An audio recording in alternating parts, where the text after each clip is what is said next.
Hello, salam, shalom, namaste, sat sri akal, aloha, hola, ciao, bonjour, buna, privyet, mabuhay, and jean dobre.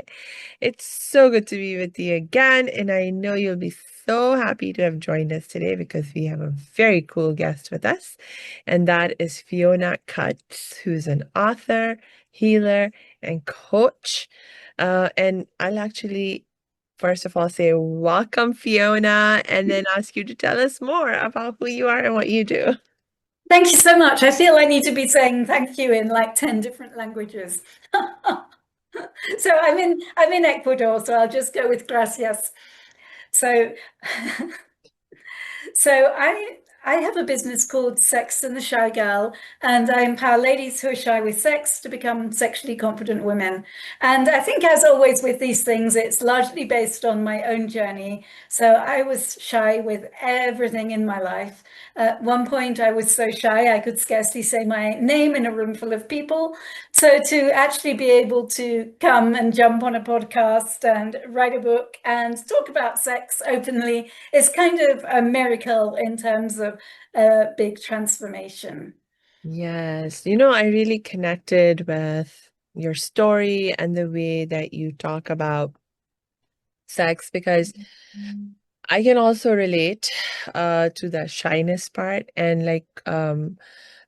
not also being very generally shy. Like I was very socially awkward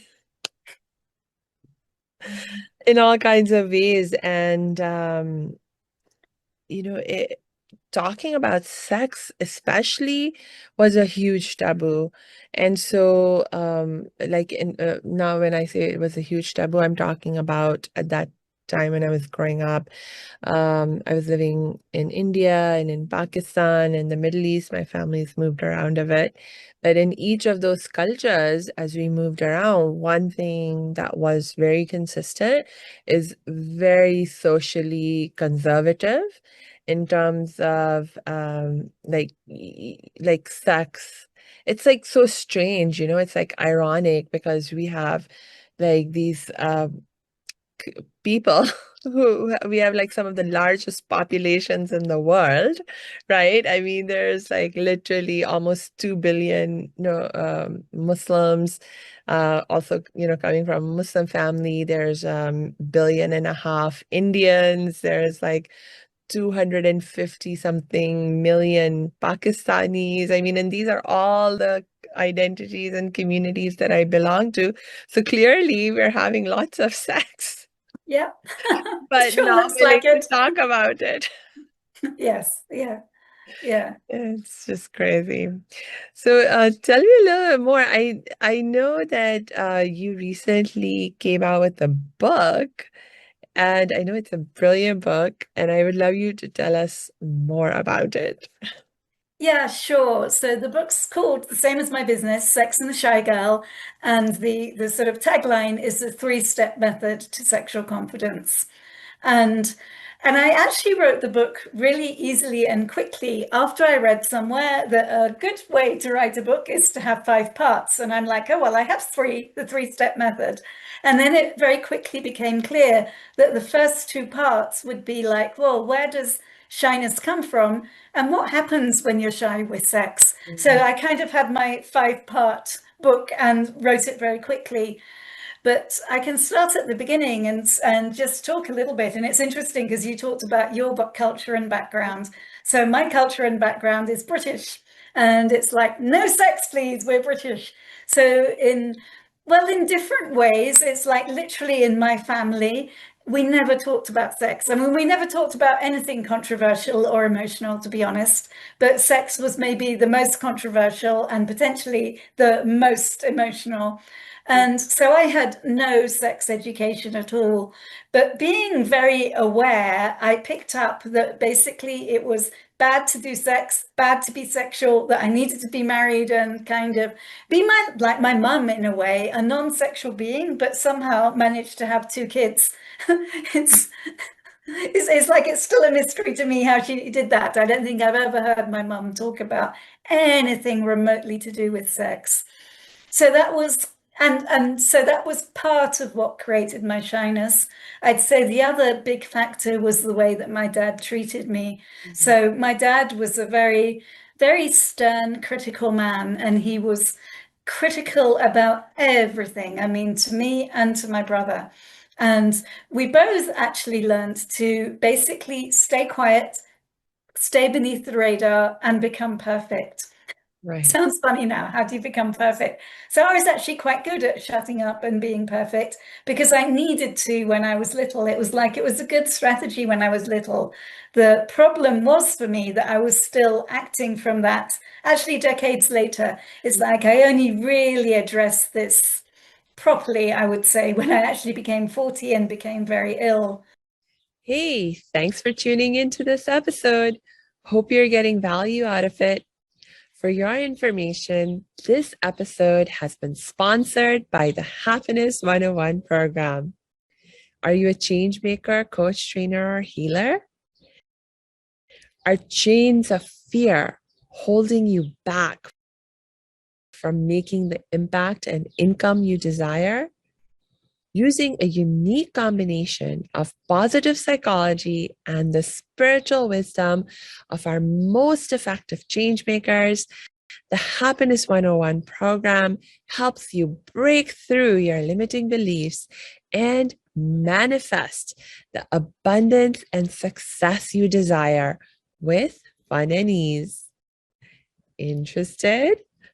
Book a free Happiness 101 exploration call with me, your happiness expert, Samia Bano. Just use my online calendar link in the show notes. Now, back to the show. Yeah. Yeah. Gosh, first of all, thank you so much for sharing that part of your journey. I've had my own challenges as well, as a young child. I'm actually a survivor of child sexual abuse, so that really messed me up. And like it was really difficult because one of the things that made it so difficult is the fact that we don't talk about sex. And so, what I went through in terms of the sexual abuse, I had no idea what I was experiencing, what I had no words for it. And it wasn't until I was in my teens, like mid-teens, I think I was 14, almost 15 years old, before I happened to come across a magazine that was talking about child sexual abuse, my first exposure to the idea. And I was like, oh, I think this is what happened to me. And finally, I had some language to talk about it. But other than that, it's like no one talks about not the positive side of sexual relations. You don't hear anything about sexual health issues. You don't hear anything about the abuse that can happen, or the that dark side of things. And so I just felt so alone and so lost and unable to understand what was happening to me. So it was that. And then also, just that, that idea of, like, on the one hand, you have to be like, you're expected to be so pure and so asexual, as it Yes. were, because to show any kind of provocative behavior, any kind of sexual behavior, be sexually outgoing, like that's considered a big no-no in our conservative culture. And but at the same time, it's like, oh, you're being groomed to get married, and basically the expectation is you get married, you have kids, as soon as possible, and you go it's and so you're and it's sort of like we also have this like gender segregation thing going on in my culture. Like certainly when I lived in India and Pakistan and even in the Middle East, I was in a very gender segregated context. Like that was my normal. And so I like didn't, other than the men and the boys in my family, I didn't even really have any boys or men who I interacted with or felt comfortable interacting with. Yeah. They were Yeah. like completely like sort of kind of foreign Yeah. creatures. And that's like the norm for most of like my sister. If you talk to her, thank God she did not have to go through any kind of sexual abuse, but you talk to her and she shares about how, she like didn't know how to talk to boys either. And it was like so difficult and awkward for us, like after we came to America and we started going to school over here and in her case and college in my case, and now suddenly you're in this environment where it's like mixed gender and dating is normal and like people flirting with each other. And it's like just this whole new world.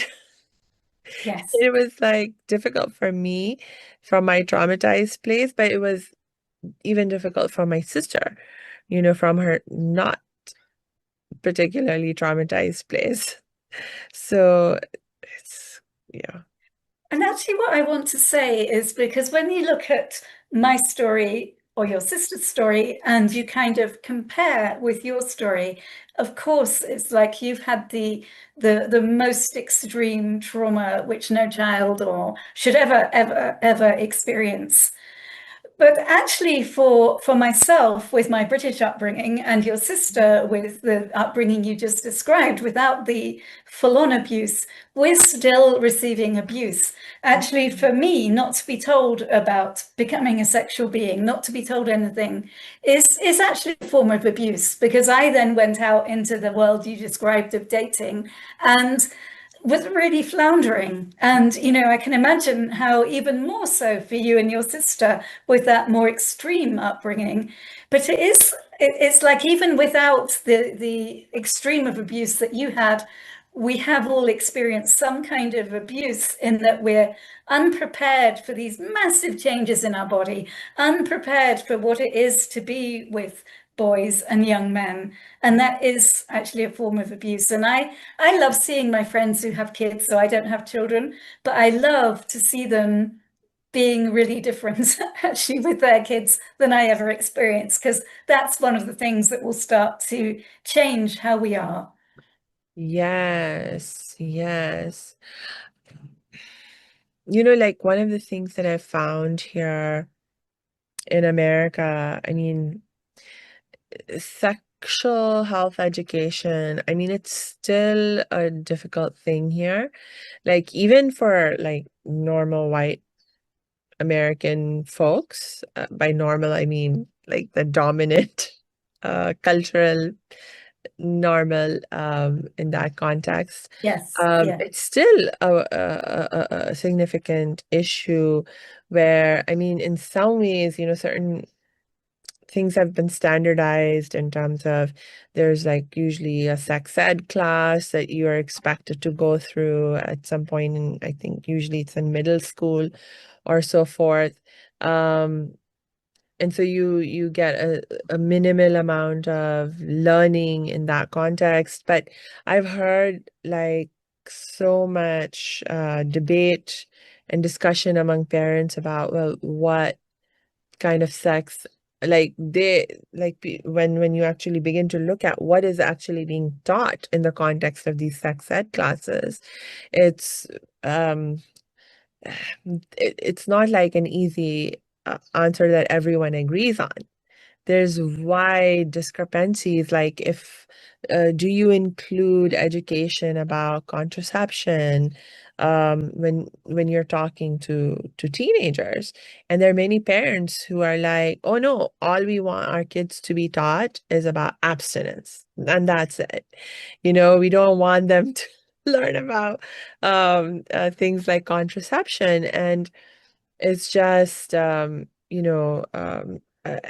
same thing with issues of like abuse. Well, are you going to educate them about how to be safe, in the context of possibly experiencing abuse in their relationships if they do happen to get involved? And a lot of parents are afraid of introducing those topics to their kids as well. So even over here in America, where it's supposed to be more open and, all of that, it's still very challenging for people to talk about sex.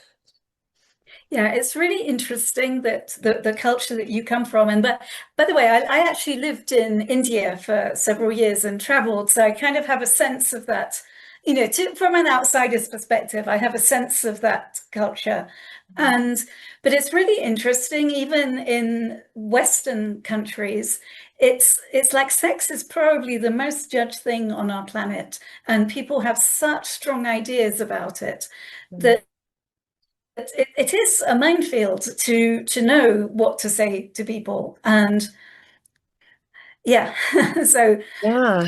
And I think one of the oftentimes misconceptions people have is that when they think about, oh, we're going to engage in sex, like if you say, okay, I want to get some education when it comes to sex, when it comes to sexuality, people just immediately think, oh, you're going to learn how to have sex. You're going to learn about the actual doing of yeah, the sexual positions, postures, etc., etc.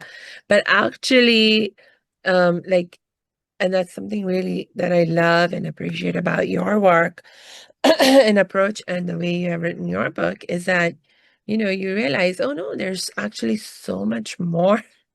So much of it has to do with our relationship with ourselves and then our relationship with other people and in contexts that are not sexual and then you may get to also talk about at the end, like third step, about how to actually engage in sex. Um, so tell me a bit more about the first two parts, or let's yes, start with one part at a time. Tell me more about the first yes. part of the book. Yes. Yeah. So as I said, there are three parts to the way that I work with women who are shy with sex. And this is what I realized I went through. And of course, when I went through it, I had no idea I was going through it. I was just living my life and kind of fumbling along. And um, but I was able to see it afterwards. And what I see is the first step, and I now call it foreplay. But the first step actually has nothing to do with anyone else, as you say. The first step is about literally reacquainting yourself with you and your body. And so we have a chronic disease on the planet at the moment of people being in their heads. Mm, And I love to say, and I say it because I believe it's true, is that shyness is a degree of a disease of the head. It's like when we're shy, we have all these thoughts going round and round, basically, like I had because of my dad and because of the way I was brought up. It's like I had a lot of you're not good enough. And it led to me kind of hiding away and being quiet, but internalizing all this stuff of I'm not good enough. Or when I was older, it was look at me. I mean, I'm really slim and I always was, but my dad was like, you're too slim, you're too big, you're too little, you're too fat, you're too thin. All this stuff in my head. And here's the thing, it's like when you're in your head, you can't enjoy sex because sex happens in the body. So the way that I work with the women I work with is to give them different exercises to come out of the sort of torment of the head mm, into the body. And I can give you just a really, really simple thing that anybody listening to this can do immediately. And that actually is to be out in nature. So nature kind of, well, I guess this sounds such a funny thing to say, but nature doesn't have a head. It's like nature just is. yeah. So when we come into nature, it invites us to come down into our bodies, to relax into who we truly are. And Mm, who we truly are isn't someone who spends their time in their head. Who we truly are is somebody who's embodied. So that's a mm, very, very quick way that I pretty much use every day. I'm very fortunate to be living out in a beautiful place. But every day I make sure I spend time outside and literally invite myself to really, really inhabit my body. And yes. it creates a miracle with your sex life, but it also creates a miracle in terms of living the whole of your life. Yes. Yes. That makes me think of two things that I would love to follow up with you on. The first is, first of all, I'm so on board with you about the need for us to feel connected with our body, because even beyond um, the moments when you're having or engaging in sex, like you need to be connected with your body so that you know how to listen to what it needs. Yes. And it's like that includes, by the way, being able to listen to your body in terms of like when you're around certain people and who you feel good and safe with, comfortable with versus not. And oftentimes we will ignore those signals from our body because we're just being too much in our head. And not just that we are being too much in our head, but we are being that critical self, like self-judging, self-deprecating. If you're in that kind of mindset, then whatever feedback your body might try to give you about what will help you to be safe and comfortable and happy, you tend to ignore that.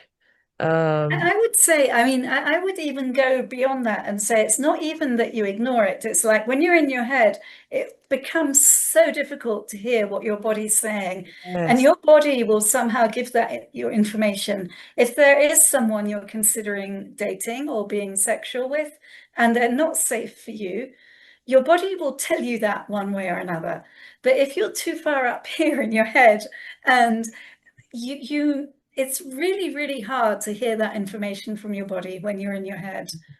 that's right. That's right. And I mean, even in terms of like if you are engaging in a sexual act with someone, but you're not in your body, like I'm thinking of this scene in this movie. It was in some ways very sad scene, but basically it was this character of this lady doctor, and she was like so like in the grind of the work, and she was so depressed actually, even at various levels, because like she loved being able to help people, like in terms of her patients, but that is not what she was getting to do. She was spending all her time like you know she was in a setting where they were like forcing the doctors to be constantly like machines, like, Yeah, okay, you can't spend too much time with any one person. You have to get them in and out and fill out all this paperwork and work extra hours, this and that. Anyway, so she was just going through like this hugely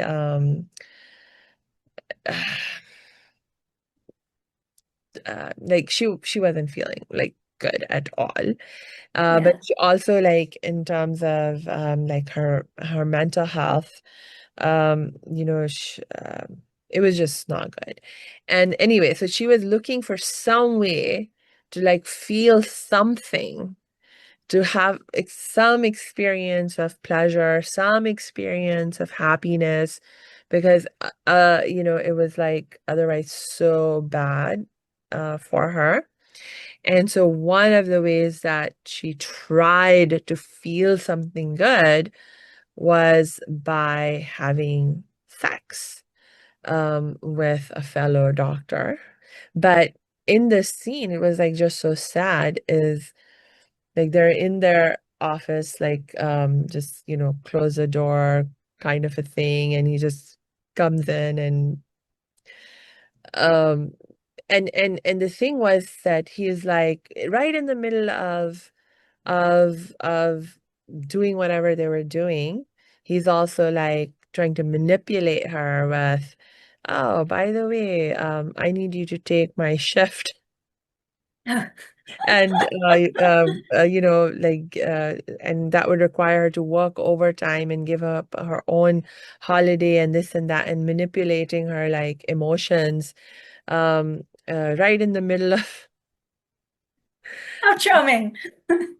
and it was just crazy. And here's this lady, and she's like like you could see like in the scene where on the one hand, her body was experiencing something, but at the same time, like where is her mind? And is she actually being able to feel happy? Is she actually being able to feel pleasure in that context? No, because she wasn't truly in her body. She was still very much in her head and worrying about things and just it was just like one of those scenes that just, I mean, it's sometimes I still think about it and it's like, oh my God, that's so sad. But when you talk about, being in your body, that like for me is like what immediately came to my mind in terms of like how important it is to to be in your to be in your body. Yeah. Yeah. Okay, so that was one thing. And then what was the other And thing? I was just thinking, I mean, what a great example you gave, because actually we tend to think of something like that as kind of an extreme example. But actually, how much is that happening? And actually, I talk about this in my book, my own experience. It's like just kind of bad sex where you're just not relating to the other person, you're not connected. Yeah. And it's like it's not dramatic in Right. one way, but in another way, it's the way that a lot of people are having sex, I think, on the planet at the moment. And Yes, there's so much more that's possible for both parties, for the man and the woman, or that's right. That's right. Yeah, like thinking about all the I mean, it's just really sad. There was another when you talk about it, as you talk about it, another thing I'm thinking, this was actually lady who was making jokes. But she was like, yeah, like in my marriage, we never say I love you. We never do public displays of affection, or for that matter, even privately. But we have our three kids. So things happen, but it's like but the emotional connection is not really there. There isn't like context of a broader loving relationship, affectionate relationship. Um, but it's like she was also making joke about how like that's the norm. Like that is what you're to expect, especially like in marriages where you've been married for a long time. I mean, she was joking about it, but it's kind of sad. I agree. It's funny because I suppose that I chose to do well to have Sex and the Shy Girl as my business because I just feel really strongly that we're here, we have these bodies. Mm, Let's enjoy them, but it's not just about enjoying our bodies. It's like in order to be able to enjoy our bodies with somebody else, we mm. have to first of all be connected to us. We have Yeah, to be connected to ourselves, and yeah, then we can have that connection with someone else. But yeah, actually, what a beautiful thing to actually be able to enjoy our bodies. And yeah. it sometimes surprises me that more people on the planet aren't, in a way, interested in that. That, the person you just described is just like, oh, well, it doesn't happen. Never mind. I'll enjoy. I mean, I'm kind of joking, but I'll enjoy my lunch and Netflix instead. No, what if we could just really, truly enjoy our bodies and enjoy them with someone else? Yeah, and I wonder if it's that people are not interested or it's that they don't know or they don't know or they don't believe that there's any other better option because or how to go about trying to create some better experience. Because like for me, um I would have had no idea at all. Certainly like until I started college here in America, like I had so little exposure to even having any kind of conversations with people about issues of sex, sexual health, etc. I wouldn't even have I mean, I mean, it's like you don't even know what you don't know, you know? And so it's like you just, I mean, like for me, I was just existing in this state of, okay, I mean, I'm just what is, you know, and just kind of dealing with it. Um, and so like for me, it was like the thing that changed was in college.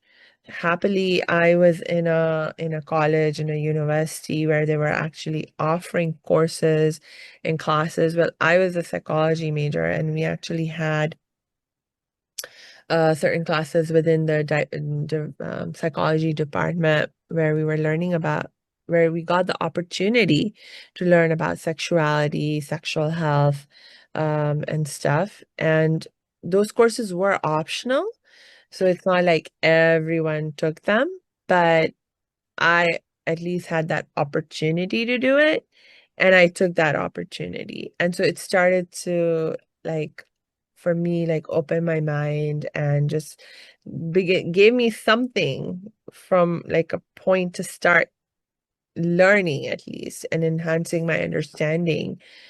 And it was like a huge game changer, you know, like in terms of like we keep coming back to like the idea of it starts with our relationship with ourself, you know. And so like I feel so much better about me and about my body.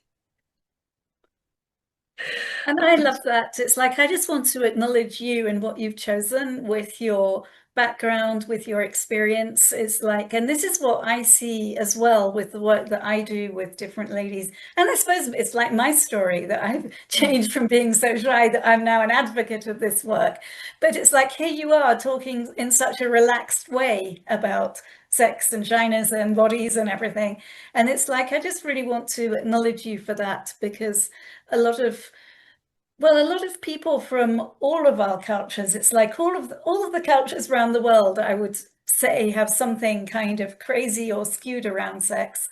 And yet we can choose to move beyond it. And I just want to acknowledge that in you. Thank you. Thank you. Yeah, because one thing that I experienced in these classes that I took on campus, for example, was like, what are we like when you start to, I think context does matter. I think, you know, a lot of times, like, I think what maybe we're afraid of, or when we don't have a good experience talking about sex, is like a lot of times if you do talk about sex in your friends and family circles, it's in contexts where people are making jokes or people are talking and it's like the blind trying to lead the blind. And so your people are talking and maybe they're trying to help each other, but they're not really able to because they don't know any better themselves, like that kind of thing. And so people end up oftentimes having very negative experiences um trying to talk about sex in general and among friends and family. And so I think context does matter. Like for me, it was really helpful that the first time that I got exposed to talking about these kinds of issues, it was in an educational setting, you know. And you know, we there was like a certain um uh certain like, you know, we took a certain like we took eh, like it was like, you know, I mean it's just it was just like the I'm trying to find the right words. Like there's a certain seriousness with which the issues were being considered. Um, Not just in terms of like emotional seriousness, but the fact that, you know, what we were looking at is like they're looking at like different aspects of research that, for example, has actually been done and what are the research findings. And so so you get a feeling of like, okay, people are not just making stuff up. There's some basis on which these opinions or these perspectives have been formed, or these ideas that we're being offered to think about and look into, there's some kind of basis for that. And if research is going to like, if you're really interested, you can continue to explore the research and stuff. And so at least it was like, yeah, I think my main point is that I think that the context matters in which we have talks about sex, and to do it in a context where we're doing it in a serious way, not serious like in a bad serious way, but in a good serious way. And you're not, you can, because there one of the things we were learning about is there's so many myths when it comes to sex, when it comes to sexuality. And because people don't talk about these things, they don't have actual proper information. And so there's so many myths. And it's just actually some of the videos that they showed us of like people talking about different things that they believe about sex and sexual acts. It was sounding so wild. Like, how could people believe this stuff? But actually, people did believe it. It's really interesting because one of the things that I offer to ladies, and this is completely free, it's not the paid work I do, but I have a community basically for women who consider themselves shy with sex. And so I'm in the community every day and I'm just asking questions. And some of them are things like, how do you feel about your body? But some of them are more in there in terms of sex, what kind of things do you like? And what people continually say to me, and it's like within the group there are some people who actually don't consider themselves shy but just like sex, and they're like, yeah, I'll come in and support you, so they're kind of in there answering all the questions. But there are women in the group who never say a thing, and then I kind of message them individually and I say, well, how are you getting on? And they're like, Fiona, we love your group, we don't dare say anything but we absolutely love it. And they find that things are starting to change for them because they're around people who are more relaxed. They're Yeah. finding out, well, they're finding out about sex because, as you say, it's like sometimes we have these kind of crazy ideas. And I say crazy, but it's like because we don't talk about it, Yeah. all kinds of things can be believed. Yeah. And it's like just coming into the group and seeing other people talking about it much more naturally. And it's like I ask the questions and then I answer them and then I answer people, and it's like people are like, oh, thank you, Fiona. We're already way more relaxed. Yeah. And that relaxation already leads to more pleasure because you can imagine if you're like me or like you before the education, it's like we've had these kind of crazy upbringings around sex. Of course we're not going to be relaxed in our body because we're kind of like this, all tense, and then it's like starting to relax in itself will allow us to actually have better sex even if we do nothing else. Even if we do no three-step method or anything, Yeah. just starting to relax a little bit around it will Okay. alter the quality of our experience. Yes. I was reading a book by a sexologist lady, and one of the things that she said that really hit me was, a lot of the problems people have in the context of their sexual relations, they come down to like the fact that we are just being very critical and judgmental of ourselves, first of all, but then also oftentimes of our partners.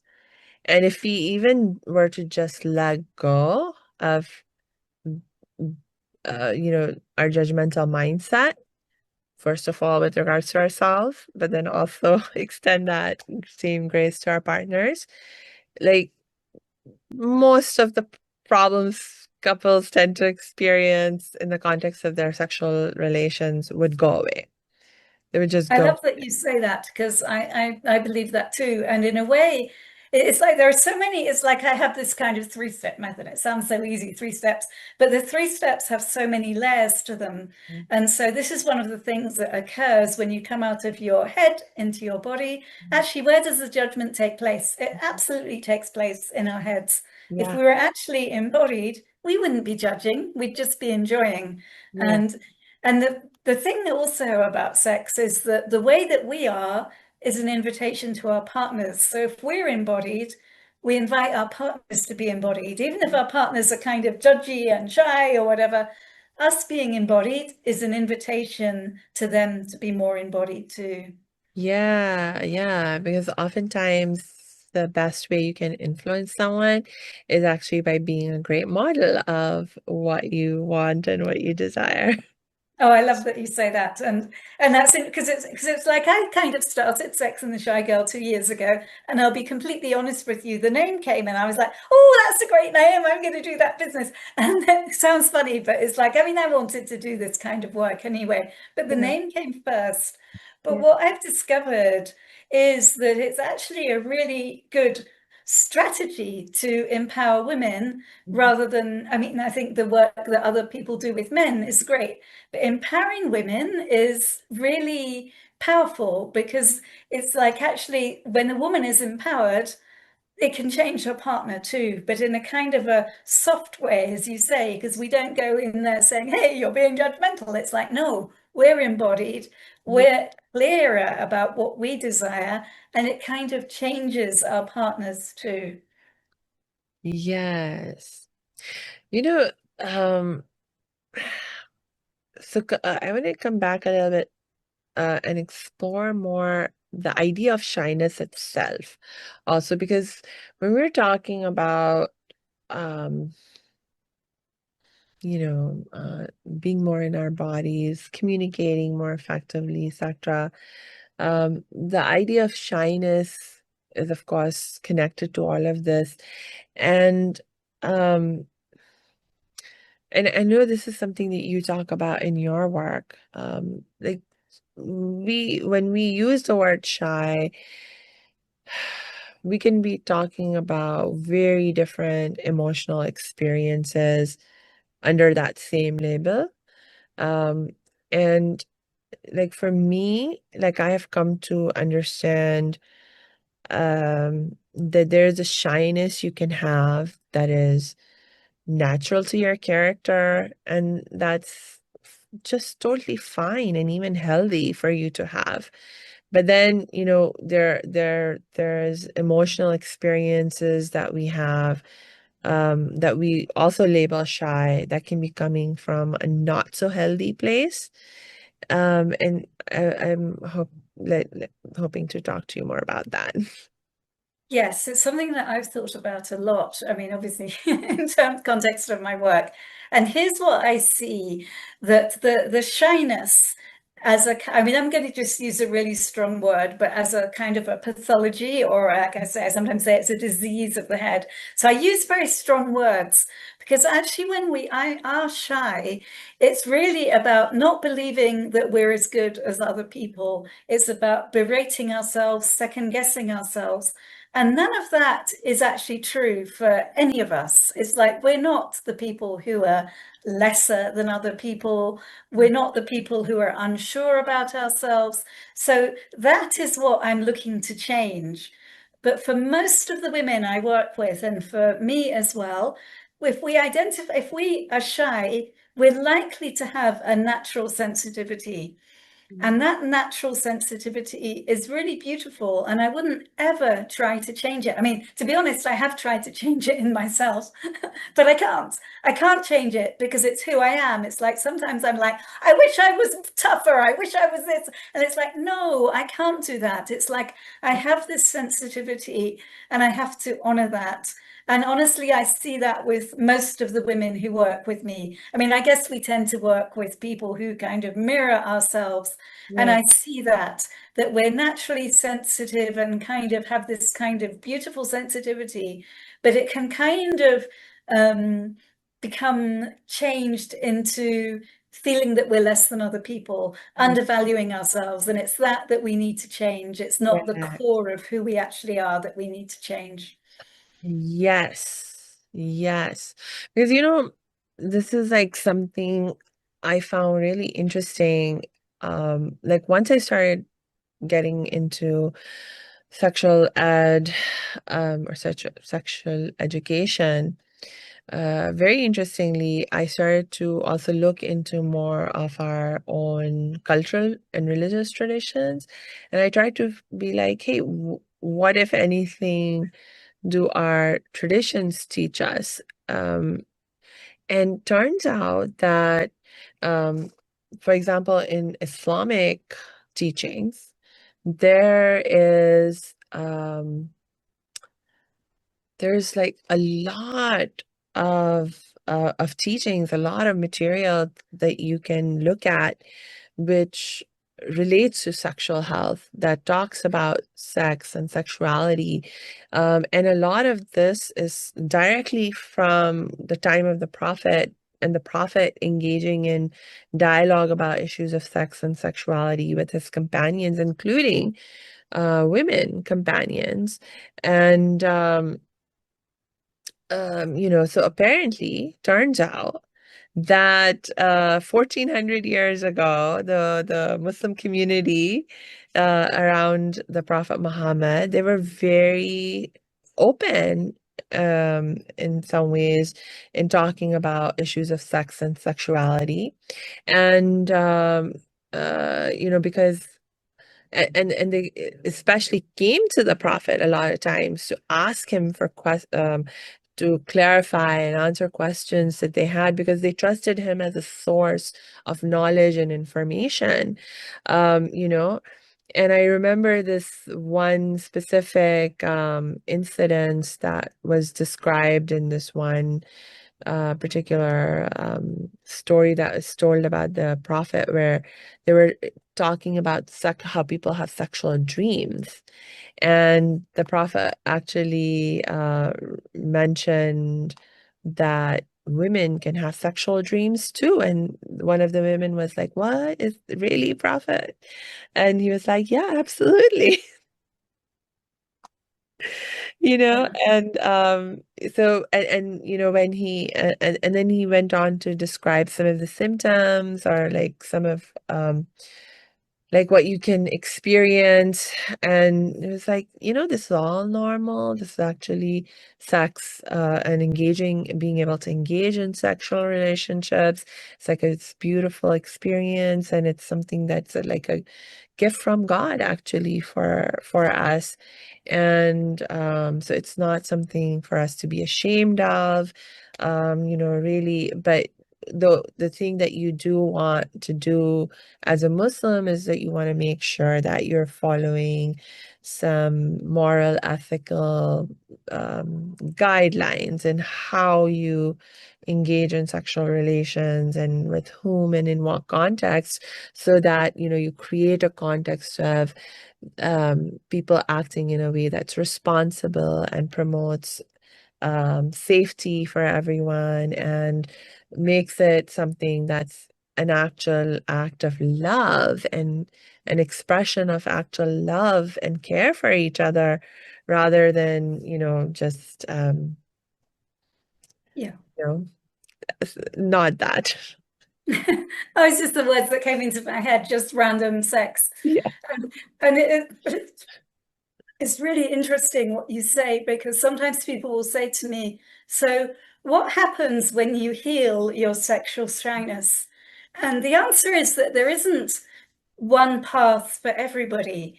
And I was just thinking about what you said in the context of, of being Muslim. It's like, actually, if you heal your shyness around sex, then most likely you'll want to choose to behave sexually in a way that honors your religion. And so that will be part of your path. Yeah. And for somebody else, it may be that, I don't know, their healed version of their sexuality may turn out to be completely different. But actually, what happens when we do this work to become confident with sex is that we become clear on what's true for us. Right. So it's like the Muslim lady may be like, you know what? I'm clear on this, and this is very clearly within how I've been brought up and the ethics of how I've been brought up. But this is me and my reality. My husband isn't imposing on me. No, this is what I see for me. Yeah. And that can be the same for me more in my culture, that as a, well, as a Western woman who was given no guidance on sex, it's like through the years, I've come to my own sense of what's true for me sexually. And now I've chosen to share it with the world in a book. And but it's like I'm not expecting that everybody who reads my book is like, oh yes, I'm becoming like Fiona. No, why should people become like me? It's like what can occur when we go on this journey Yeah. is that we get really clear what's true for us, and we're willing to take the steps to have that sexual reality for us. Yes. Yeah. Because, I mean, in our cultures, all of our cultures, we do value like marriage, for example, as an institution. We do value having families, like having children. And so why not have that be done in a way that creates the best experience for all of us. And if, Absolutely. if you're not educated, we're not informed about issues of sex, sexual health, sexuality, then, we really compromise our ability to have healthy, happy relationships, to have healthy, happy families, and so forth. Like you were saying, I'm I mean, I'm sure our parents did their best, but again, they themselves went through certain n- lack of education, and no one talked to them about sex and sexual health either. And so, like, you can't pass down to your children what you don't know yourself, like, that kind of a thing. And so it's like, I see this a lot where also, like when like in the recent years, I've had a number of my cousin sisters who have gotten married, and um it's like, who's talking to them about what's to expect, and how to understand what's going to happen in their lives and what could happen in their lives in the context of their sexual relationships, because that's um I mean, again, for most of us, no one's talked to us about it. And yet here we are being encouraged and pushed into this relationship. Um, and so this is one of the reasons why I want to have these conversations as well, is because like the last time one of my cousins was getting married, I sent her a recording of an interview I did with another Good for you. I love psychologist it. in Yeah. the podcast. I was like, oh, by the way, just check out this interview I did. It gives some really good information about how you can understand certain aspects of, how people express themselves sexually and stuff. We were talking about having different blueprints, like different sexual blueprints in that particular episode. And then I also referred them to some other like good books and stuff that I have Oh, I love it. found. And I Yeah. was like, just come on, this is like really going to be important. So just take some time, watch the video, read the books. Yeah, and maybe it's a good point because we kind I mean, I love this conversation, but we kind of talked about the first step in my system. Maybe now's the time for me just to say a little bit about the second Yes, part. please. And the second part I call me play. So again, the second part actually is nothing to do with anybody else. It does become a little bit more or much more sexy in the second part. It's like the first part was all about sort of coming into your body, nothing to do with sex. The second part I call we me play, and the easiest way to describe it is that it's mindful masturbation.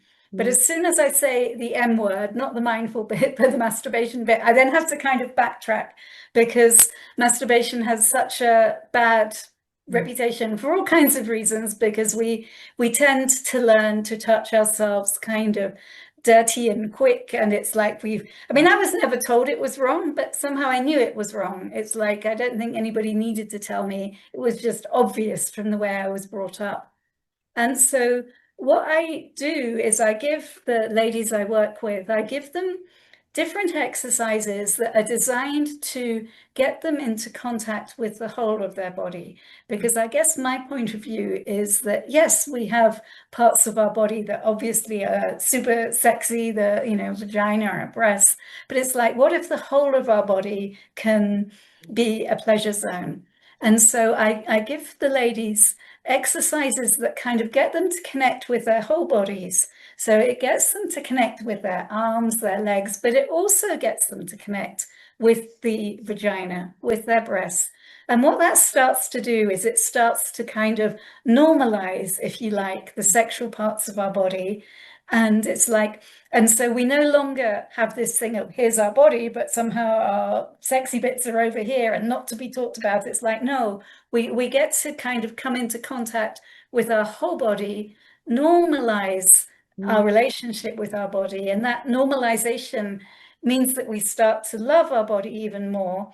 It starts to take away the kind of all the stuff that we were taught about masturbation and about the sexy bits. And it brings us to this space where we start to have way more awareness of what's actually true for us sexually and sensually. But it also brings us to this place where we've woken up the whole of our body. So we're able to give ourselves pleasure that, yes, may include a climactic clitoral orgasm, but that orgasm is likely to include the whole body. So we're kind of coming to sex with another person in a way where we're way more informed about our body. I mean, you were talking about women from your culture who know nothing, but actually to start to know this level of detail about what turns you on and have little judgment about it. I mean, imagine going to sex with another person with all of that rather than no knowledge at all. So it's a really empowering place to be. Yes, I hear you. I hear you. And I think also in terms of knowing our body, um, I mean, like for me, a lot of it also just comes down to just being able to have a really healthy relationship with ourselves, right? So, I, I mean, this is just like a lot of times, like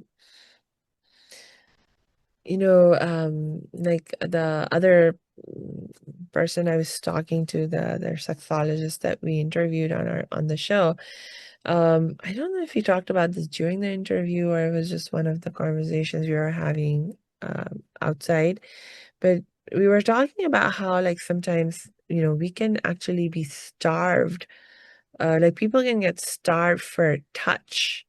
Like, and we're not necessarily even talking about touching in a very particularly sexual way, but even just, a loving embrace, just being able to put your arms around somebody, give them a hug like that, or just very gentle ways of interacting with each other, but also with ourselves. And a lot of times people are just we're so disconnected from our bodies that you can literally feel starved for touch. And sometimes you don't even realize, oh, that is what I'm missing. Yes.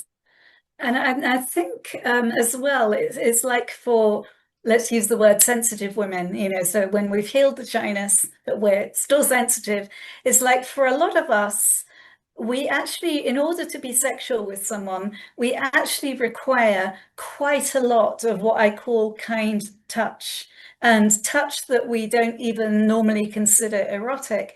But in a way, that's what we've been giving them, or in every way, it's what we've been starting to learn to give ourselves in this stage too.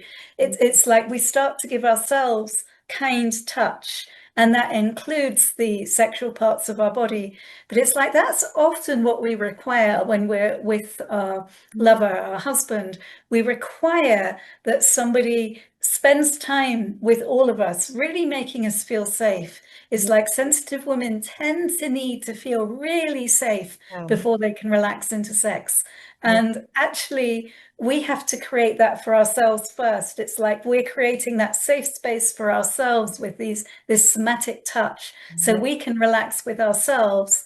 And then that makes it way more likely that we can relax with someone else. But that someone else has to be able to reach out to us and actually be the presence that we can feel relaxed with.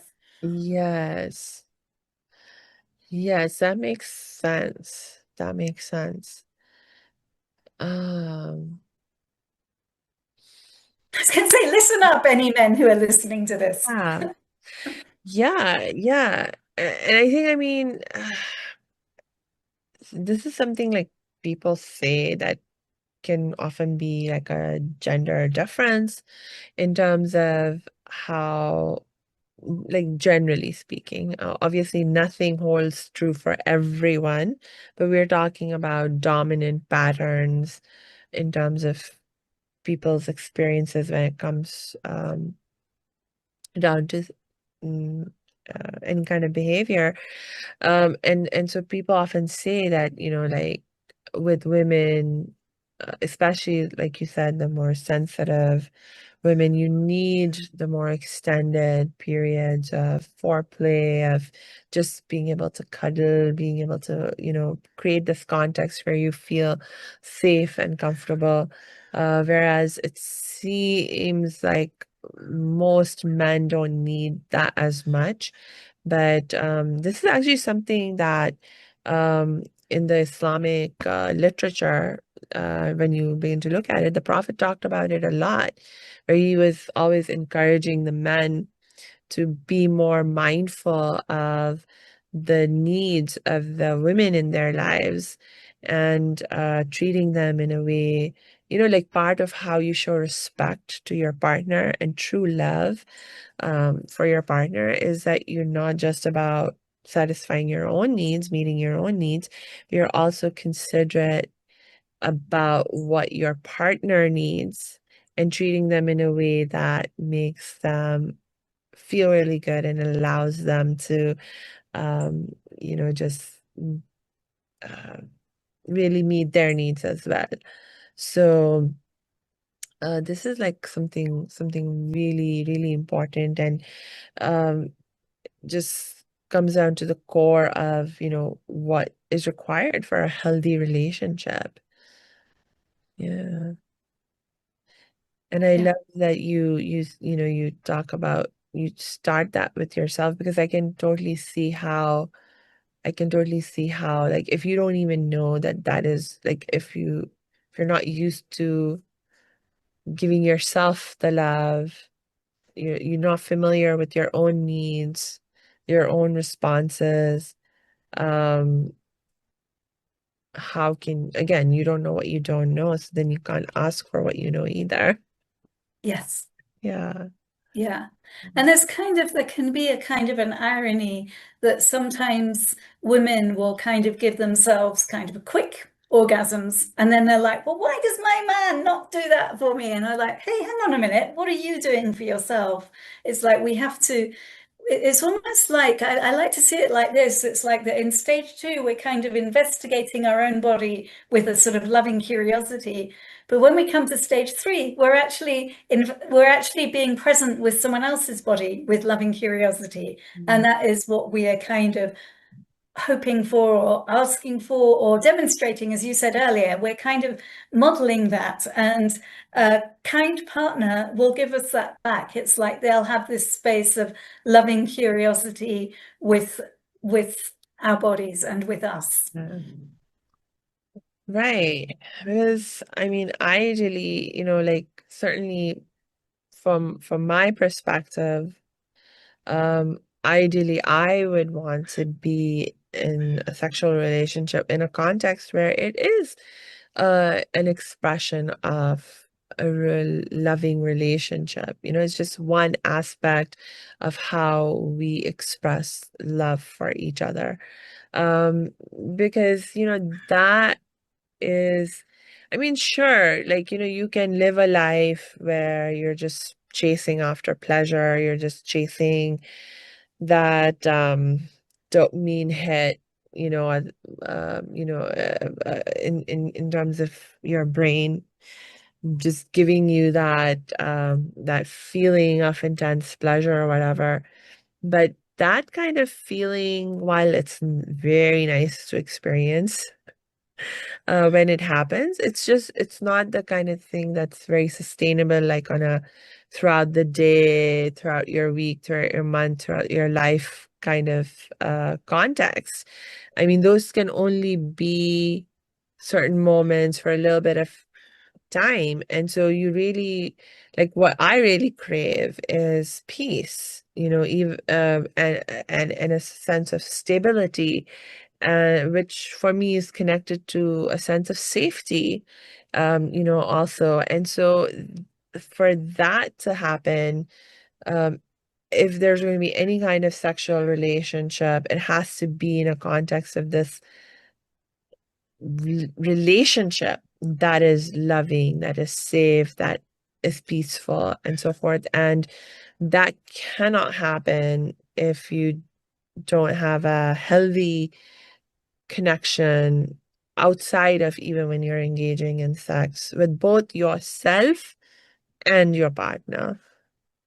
Yeah. And I think it's like in the context of shy women, let's say sensitive women, normally we need that. It's like I think there are many women on the planet who are able to have casual sex. It's like I think that definitely exists, and I'm not saying there's anything wrong with that.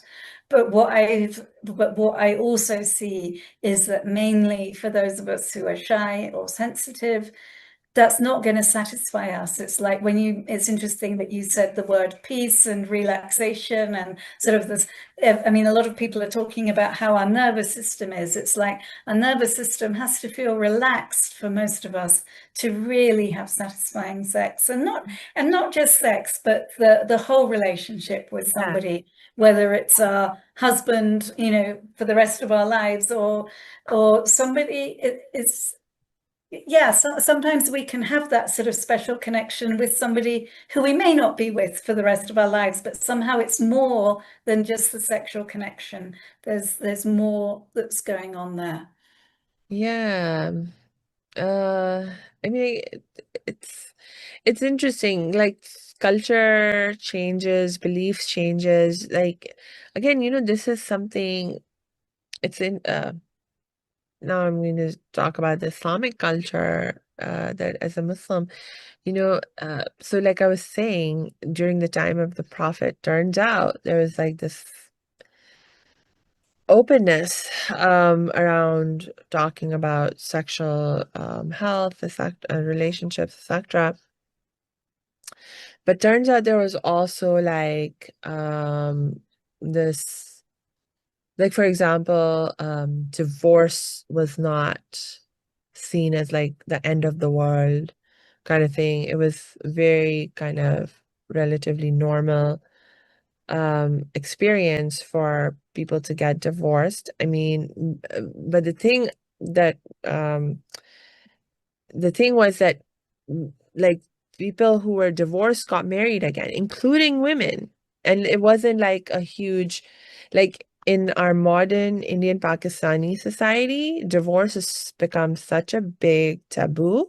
Like, at least for women, like, men get divorced and they'll get remarried, no problem. Yeah, For a yeah, divorced woman, it's like a huge issue. Huge issue. She struggles to find someone else who is willing to marry her if she yeah. wants to enter into another marriage relationship. And a lot of that has to do with, like, um just, it comes down to, like, what kind of attitude do you have about sex and sexual relations, and what context and with whom you can do it, and how casually, like, does it have to be with that, only with that one person you're going to theoretically be with the rest of your life, or can it be like more? So it turns out, there were actually legal provisions. There was like a legal, this is controversial in the community, but there was a legal framework that was created whereby people could engage in temporary marriages.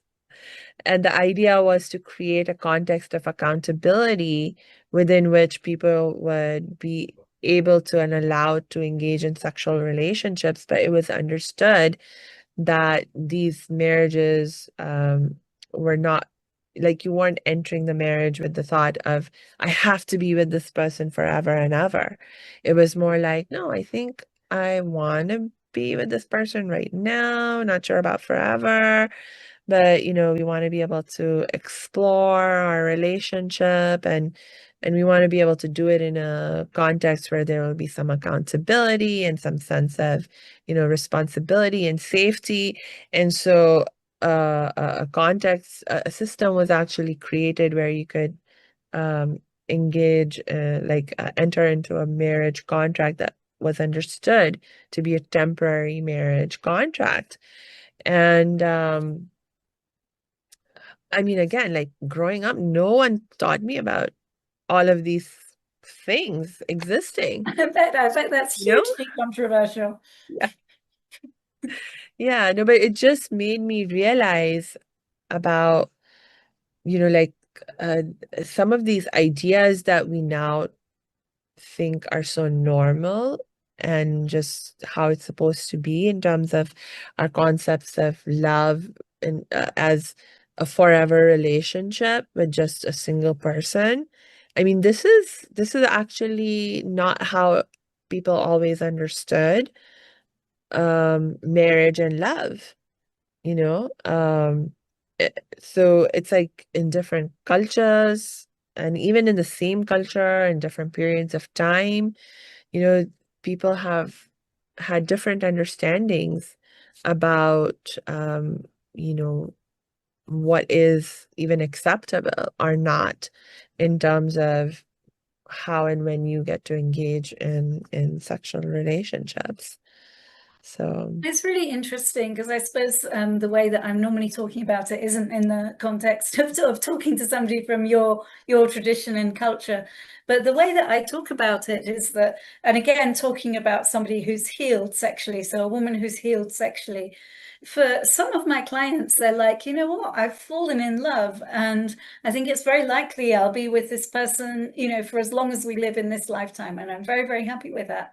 And then other women are like, you know what? I've discovered my sexual freedom, and it may be that I'm with someone for, the most extreme a night, but often it's like, well, I don't think it will be forever, but it's certainly for the time being. And then I talked to them a year later and they were like, well, that was great, but it ran its course. We mm, were very happy and then it ran its course. And mhm. it's like, for me, it's like, it's really great to acknowledge that. It's like we're all different.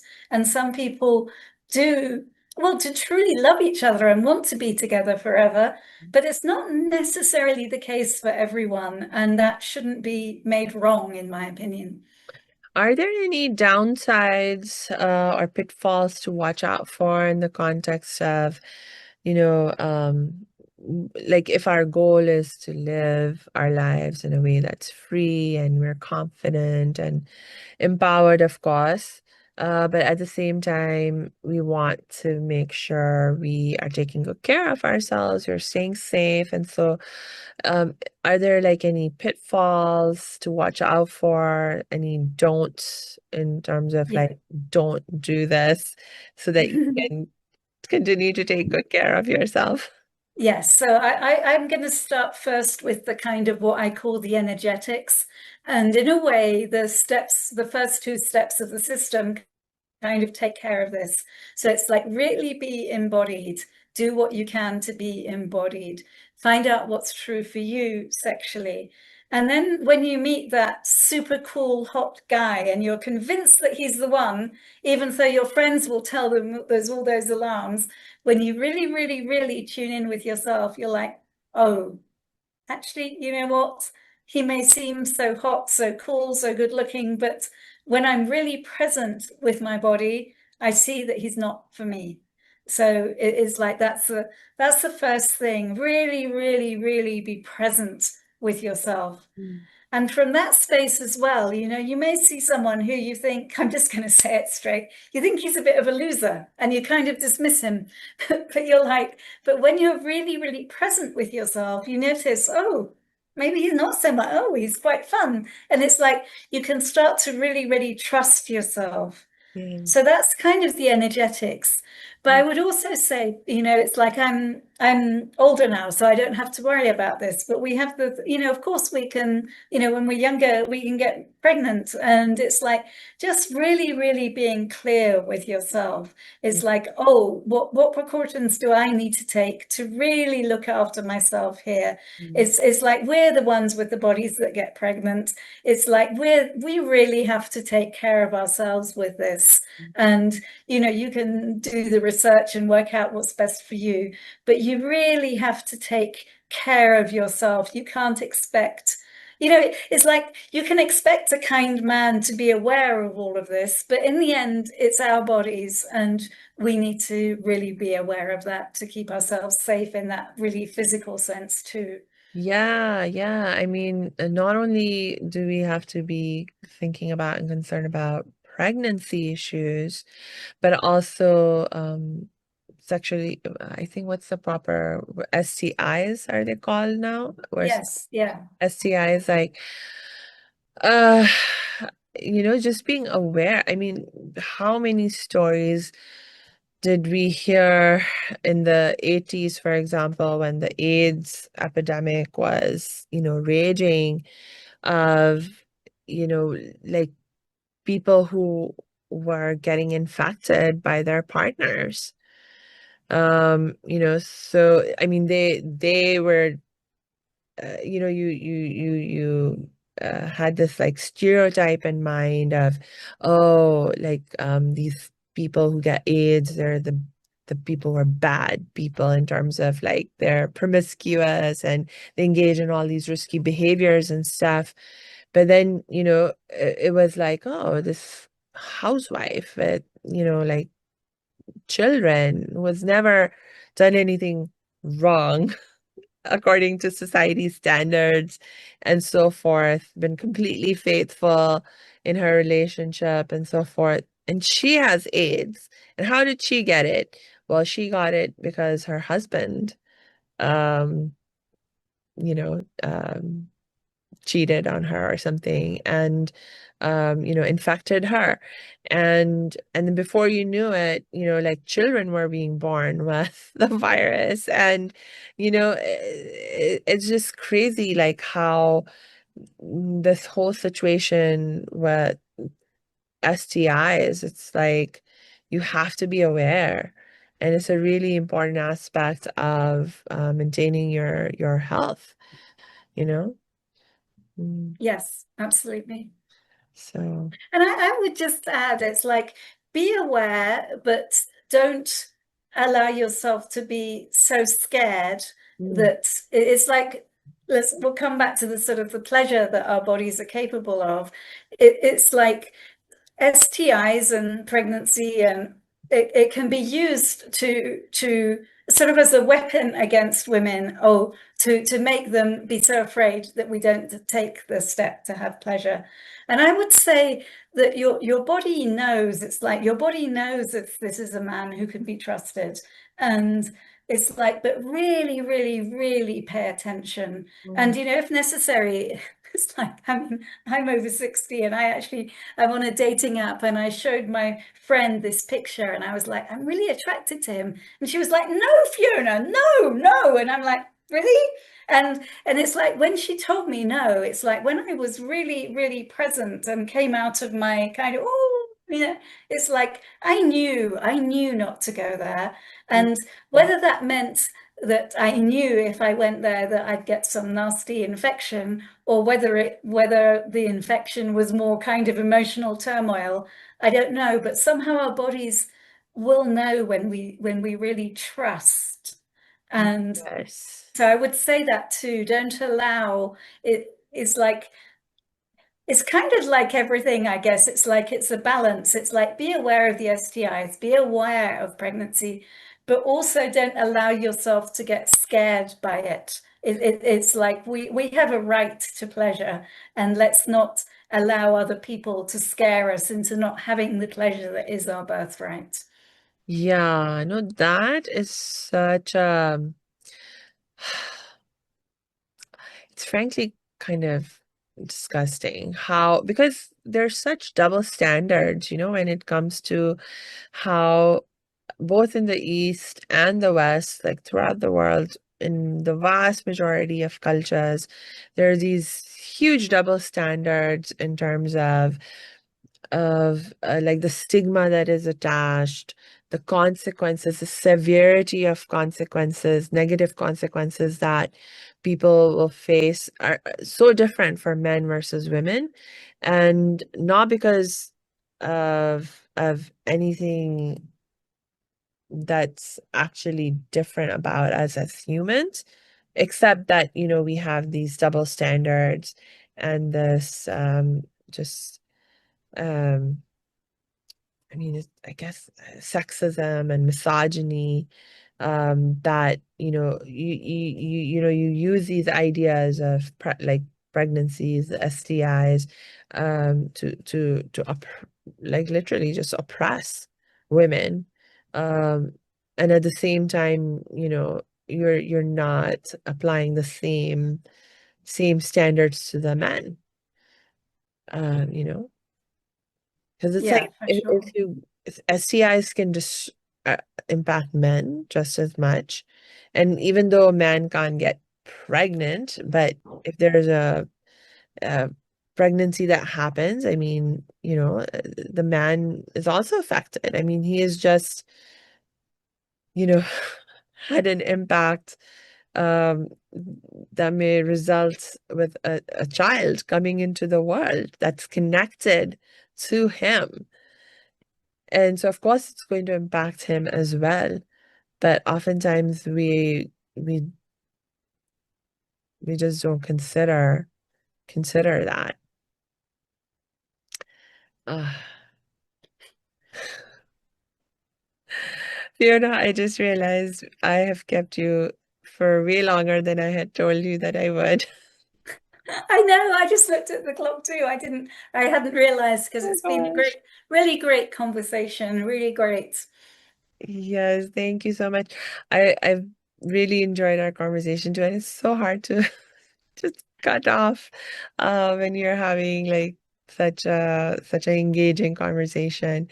Do you have any last thoughts as we wrap up for today?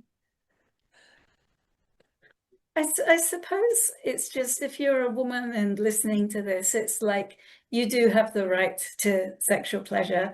You do have the right to information around sex. And, maybe a lot of your listeners are from the Islamic faith. And it's like even with all the cultural stuff around it, and I mean, I love that you talked about how the Prophet actually was more open than society has become now. And actually, in a way, take an example from what you're willing to do, to be willing to come on here and talk so openly. It's like it doesn't have to be hidden. We do have the right to it's like I love to say that we have it's like pleasure is our birthright. We have these bodies. Let's enjoy them. Yeah, and even if you're squeamish about the pleasure part, just think about the health and safety part. We can't be as healthy and as safe as we want to be if you're not educated about these things. Yes, yes, yeah. All So right. thank you so much. I'm really grateful you asked me on. I think it's a great Oh, conversation. thank you so much, Fiona. I really appreciate your coming and sharing your wisdom.